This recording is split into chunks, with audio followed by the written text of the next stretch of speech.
చెయ్యక్కర్లేదు.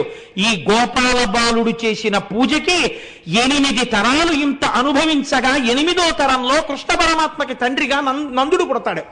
అటువంటి వంశం ఈ వంశం కాబోతోంది. నమ్మిన వారికి నమ్మినంతరా శివ పూజ. చూడండి ఎటువంటి స్థితిని పొందాడో ఈ పిల్లవాడు అని స్వామి హనుమ ఆ రోజున శివభక్తి విశేషాన్ని ఆవిష్కరించి వెళ్ళారు.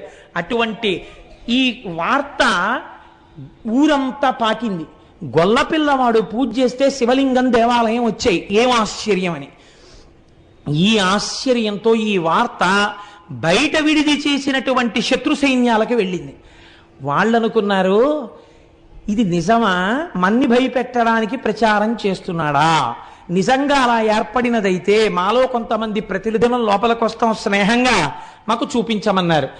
ఆప్తబంధువుల్ని కౌగిలించుకున్నట్టు కౌగిలించుకుని వృషద్విచిత్ర తల్పయోర్భుజంగముక్తిక స్రజో గరిష్ఠరత్నలోష్టయో సుహృద్విపక్ష